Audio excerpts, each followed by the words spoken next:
আমি সবাইকে বলছি নিজে নিজে নিজে নিজে ভাববেন, কেউ কারো দিকে আঙুল তুলবেন না। আপনি আমারটা চিন্তা করবেন না, আপনারটা আমি চিন্তা করব না, শুধু চিন্তা নিজেরটা করেন। আল্লাহ বলছেন মিন আইশাইন খলাকাহু মিন নুতফাতিন খলাকাহু ফাকাদ্দারা সুম্মা সাবিলা ইয়াসসারা সুম্মা আমাতাহু ফাআকবারা। তোকে আমি কি থেকে বানিয়েছি? মিন আইশাইন খলাকাহু, তোকে আমি কি থেকে বানিয়েছি? মিন নুতফাতিন খলাকাহু ফাকাদ্দারা। শুধু এই দুটো কথা নিয়ে যদি কথা বলি তো রাত্রি 2টা বেজে যাবে, তার বাকি আয়াতে যাওয়া যাবে না। মিন নুতফাতিন খলাকাহু ফাকাদ্দারা, তোকে আমি বীর্য থেকে বানিয়েছি। 2 রকম বীর্য, একটা নারীর একটা পুরুষের। একটা নারীর একটা পুরুষের বীর্য থেকে তোকে আমি বানিয়েছি। আমার বানানোটা কত সূক্ষ্ম দেখ, তোকে আমি বানিয়েছি মিন আইয়িন খালাকাহু মিন নুতফাতিন খালাকাহু ফাকাদ্দারা। সেই জিনিসটা কেমন? যে জিনিসটা দিয়ে তোকে আমি বানিয়েছি সেই জিনিসটা কেমন কেমন? বন্ধুরা আমার, একজন অহংকারের সঙ্গে রাস্তায় হাঁটছে, আর একজন বুদ্ধিজীবী বলছে ভাইরে তোর অহংকার কিসের?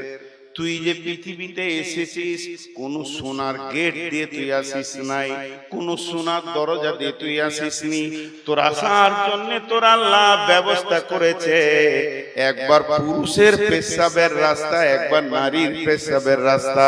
পেশাবের রাস্তা দিয়ে তুই আইলি, তোকে এমন একটা জিনিস দিয়ে বানানো হয়েছে যেটা স্খলন যখন হয়েছে তোর মা বাপের, তাদের গোসল ফরজ হয়ে গেছে।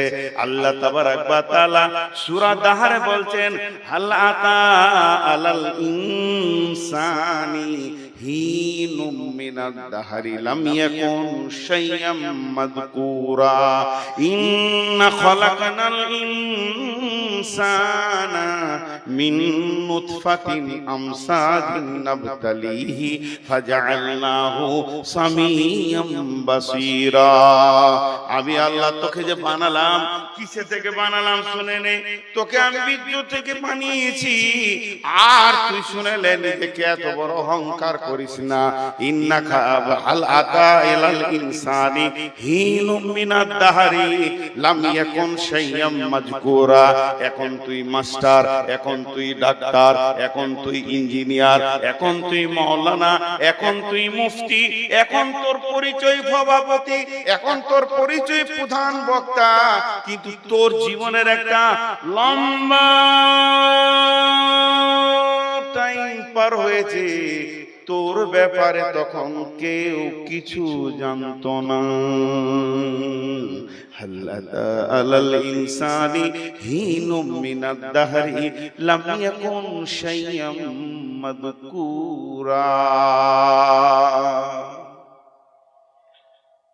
আমার বয়স এখন 54,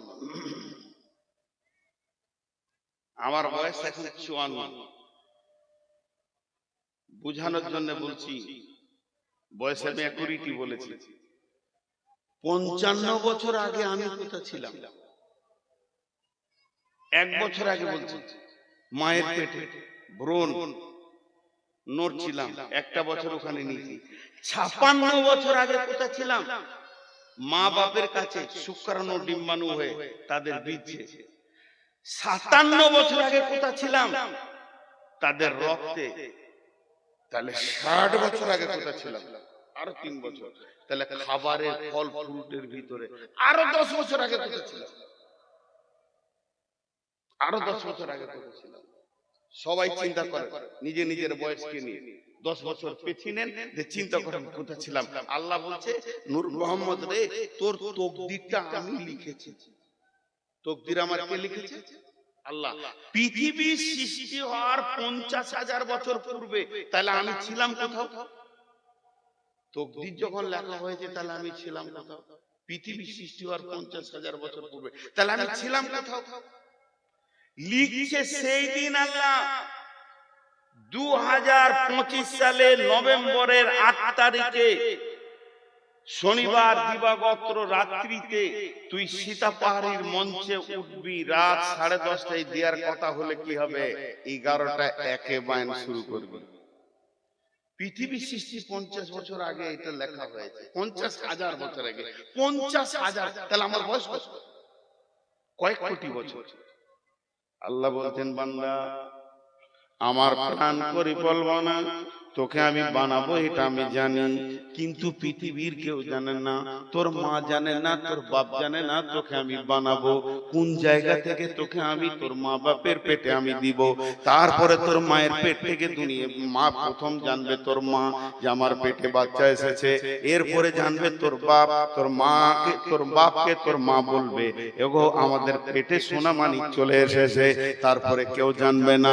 এরপরে দুই আত্মীয় জানবে, তোর মায়ের বংশ জানবে, বাপের বংশ জানবে, আমাদের নতুন মেহমান আসতে চলেছে, তারা 9 মাস 10 দিন অপেক্ষা করবে, তারপরে সন্তান পৃথিবীতে এলো। এখনো পঞ্চায়েত জানে না, স্কুল জানে না, প্রাইমারি স্কুল জানে না, খেছি ঘুরছি ফিরছি, যখন বয়স 4-5 বছর হয়ে গেল, আব্বা ধরে নিয়ে প্রাইমারি স্কুলে ভরে দিলে, প্রাইমারি স্কুলে হেডমাস্টার জানলে যে একটা নতুন মাল তৈরি হয়েছে, স্কুলে এলো, আস্তে আস্তে পঞ্চায়েত জানলো। যখন আমি বড় 12 বছর হয়ে গেলাম, পৃথিবীর কেউ জানে না, সীতা পাহাড়ি পাকুর এলাকার লোক আমাকে চিনে না, আমার বাপ হাত ধরে নিয়ে এসে ইসলাম করে 14 বছর বয়সে ভর্তি করে দিল। মাদ্রাসা ওয়ালারা জানলো যে ভারত মানে পৃথিবীর বুকে নূর মোহাম্মদ বলে একটা ব্যক্তি আছে, পড়ছি মাথায় পাগড়ি দিল, দুনিয়া জানলো। তারপরেও তো আমাকে কেউ জানে না। আস্তে আস্তে আস্তে আস্তে আমি বক্তা হলাম। এই বক্তা হওয়াতে এখন ঝাড়খণ্ড, বিহার, পশ্চিমবঙ্গ, নাগাল্যান্ড, সিকিম, আবার আসাম, ত্রিপুরা, মেঘালয় সবাই আমাকে জেনে নিল, বাংলাদেশ জেনে নিল। আল্লাহ বলছেন, বান্দা রে তোর বয়স থেকে খালি মাত্র 10 বছর পেছিয়ে দে, তোকে কেউ চিনত না, আর আমি এই জায়গায় তোকে আনবো, এটা আমার প্ল্যান পরিকল্পনা। তোকে কার পেটে দিতে হবে, কোন মেয়েটার পেটে যাবি, তারপরে তুই মাদ্রাসায় ঢুকবি, আলেম হবি, মাওলানা হবি, বক্তা হবি। হাল আতা আলাল ইনসানি হিনুম মিনাদ দাহরি লাম ইয়াকুন শাইয়াম মাযকুরা। তোর কোনো জিকির ছিল না, তোর নামের কোনো কাজ ছিল না, কিন্তু আমি আল্লাহ ধীরে ধীরে ধীরে ধীরে ধীরে ধীরে তোকে নিয়ে আসলাম, এটা আমার আল্লাহর কুদরত। এরপরে তোকে আমি গোটা বডিটা দিয়েছি, এই বডি থেকে কিস্তি শুরু করব। একদিন তোর চোখ নিব, একদিন তোর হাত নিব, একদিন তোর কিডনিটা নিব, নিতে নিতে তোর দাঁতের পেনিয়াম বলে একটা করে খুলতে শুরু করব। খুলতে খুলতে শেষ কিস্তিতে তোর জানটাকে নিয়ে নিব। ওটাই আল্লাহ বলছেন, মিন আইয়ি সাইয়িন খালাকাহু মিন নুতফাতিন খালাকাহু ফাকাদ্দারা সুম্মা সাবিলা ইয়াসসারা। তোকে দুটা নুতফা থেকে বানালাম, সুন্দর চেহারা দিলাম, এরপরে তোর মায়ের যে রাস্তাটা বিরাট বড় একটা কোম্পানির গেটের মতো দরজা খুলে তুই বেরিয়েছিস না, তোর মাকে প্রসব যন্ত্রণা সহ্য করতে হয়েছে, অত সংকীর্ণ রাস্তাকে তোর জন্য আমি আসান করে দিলাম। সুম্মা সাবিলা ইয়াসসারা, তারপরে তুই পৃথিবীতে এলি। এরপরে আমার কাজ একটা তোর জন্য বাকি আছে, আমার তোর জন্য একটা কাজ বাকি আছে। সুম্মা মাতাহু ফাআকবারা, তোকে আমি মারবো, কবরে শোয়াবো। এই আল্লাহ চ্যালেঞ্জটাকে কাটার মতো কোন বীর মাস্তান আছে? তোকে আমি মারবো, কবরে শোয়াবো, সুম্মা আমাতাহু ফাআকবারা। তুই যত বড় মাস্তান হ, আর যত বড় তুই হিরো হ, আর যতগুলো তুই মার্ডার করে থাক, এলাকার হিরো বেনে থাক, তোকে আমি মারবো আর কবরে শোয়াবো, এটা তুই জেনে রাখ। মজার কথা বুঝে আসে না, কিছু জিনিস আছে খুব ডিপলি কথা, খুব ডিপলি কথা। হাজি ভাই, মত, কবর, সাবজেক্ট, অনুশীলন, উনওয়ান। মত আর কবর, এই দুটি জিনিস মানুষের বিবেকের দরজা খোলার জন্য যথেষ্ট। এটা একটা সাবজেক্ট, এটা একটা বিষয়, এটা একটা অনুমান।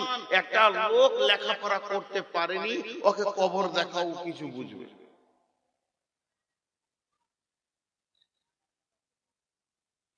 আমি খেপা মানুষ, কিছু বুঝি না, আমার হুঁশ নাই গো, সাদা সিধে লোক, লেখাপড়া করতে পারিনি। বলছে তোকে বেশি শিখতে হবে না, খালি কবরে যেতে হবে, এটা দেখ বুঝ, কাজ হয়ে যাবে তোর, পুরো জিন্দেগির রাস্তা তোর চেঞ্জ হয়ে যাবে। মজার জিনিস, এখন স্কুলে মিড ডে মিল দিচ্ছে, খাও। মিড ডে মিলটা দেওয়ার উদ্দেশ্য কি? আজকে জালসার একটা উদ্দেশ্য আছে। উদ্দেশ্য কি না, মাদ্রাসার কিছু আয় কালেকশন, ঝামেলায় মুক্ত। আর মিড ডে মিলটা খাওয়ানোর উদ্দেশ্য কি? ছেলেগুলোকে খাওয়াও খাওয়াও খাও, দুটা কলম শিখবে, তাও তো মাদ্রাসায় স্কুলে এসে দু কলম শিখবে, সরকারের জন্য খরচা করছে। আমরা যখন শিশু ছিলাম তখন কেক দিত, কেক কেক একটা করে হাতে দিত, কি খুশি। কেকের লোভে পড়াশোনার দরকার নাই, পড়ে কি হবে?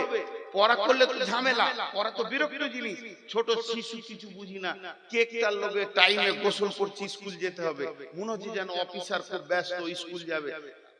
লোভটা হচ্ছে কেক পাবো। এই লোভটা দিল কেন?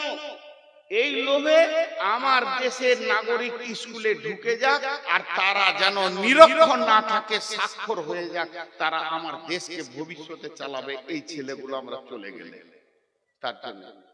আর আল্লাহ রসুল লোভ দিচ্ছেন, আল্লাহ রসুল লোভ দিয়ে ডাকছেন এমনি এমনি করে আমাদেরকে ললকাইছে। আয় আয় আয়, সাদা ভাষা বলে দিলাম আপনাদের দেশে ললকাইছে। কিসের লোভ? বিশ্বনবী বলছেন, যদি কোন লোক মারা গেছে, মোরতা লোকটার জন্য বলছে না, যে লোকটা জীবিত আছে ওর জন্য বলছে। তুই যদি ওর জানা যায় গিয়ে খালি হাজরিটা দিয়ে দিস, তোর আমল নামাতে এক কিরাত নেকি লেখা হবে, একটা উহুদ পাহাড়ের সমান নেকি লেখা হবে। আর যদি দাফন কাফন কমপ্লিট করে তুই আসিস জানাজা থেকে নিয়ে, তাহলে তোকে কিরাত তাইন দেয়া হবে, দুইটা উহুদ পাহাড়ের সমান তোকে নেকি দেয়া হবে। এই দুটি নেকি তুই পাবি। এবার মরে গেছে কে? সীতা পাহাড়িতে মরে গেছে হাজী আব্দুল সালাম। আমি বলছি ইসলাম বলতে চল চল চল নেকি পেয়ে যাব। পাকুরওয়ালারা বলছে চল চল চল নেকি পেয়ে যাব। বৈষ্ণবডাঙ্গা বলছে চল চল চল নেকির লোভে চলে আসছে। চারিদিক থেকে নেকির লোভে ভিড় হচ্ছে। এই লোভটা কেন রসুল দিলেন? ওই মুর্দাটা জানা যায় আসলে আমি নেকি পাবো। ও জান্নাতি হতে পারে, জাহান্নামী হতে পারে। হাদিসে যদি বলে দিত জাহান্নামীদের জানাজা পড়লে নেকি পাবি না, জান্নাতীদের পড়লে পাবি, তাহলে আবার ভেজাল ছিল, ওটা জানতে হতো জাহান্নাম গেল না জান্নাত গেল। রবি বলছে ওদিকে ভেজালে তুই মাথা ভরবি না, ওদিকে তুই তাকাবি না।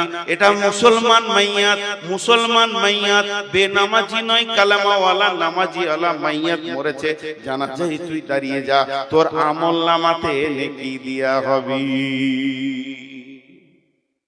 লে ভেজাল। একটা লোক মরেছে সীতা পাহাড়ি থেকে, হিরণপুর থেকে 5 জন চলে এসেছে, চচ নেকি লুটে নিব, আখিরাতের নেকি হবে রে। লে মজা। ওরা 5 জন এসেছে, 5 দুগুণে 10 উহুদ পাহাড়কে নিয়ে চলে গেল। ওই মুর্দা ব্যক্তিটার কি লাভ হলো? আমার প্রশ্ন, মুর্দা ব্যক্তিটার কি লাভ হলো? ও লাভের মাঝি নাই। নেকি করেছে তো ভালো, আর গুনাহ করেছে তো ভালো, যা করেছে বুঝবে। যদি আল্লাহ রসুল একবার বলে দিত জানাজাতে যতগুলো লোক আসবে, প্রত্যেকটি লোকের মাথা পিছু একটা লোকের 1 কিরাত করে নেকি, বা একটা করে নেকি কি 1 উহুদ পাহাড় করে নেকি ওই মুর্দাকে দেয়া হবে, তাহলে আমি তো আমার বাপের মরার সময় ভাড়া করে লোক নিয়ে আসতাম, যে আমার বাপ 10-50 কোটি নেকি নিয়ে চলে যায়। কিন্তু যে যাবে জীবিত পাবে।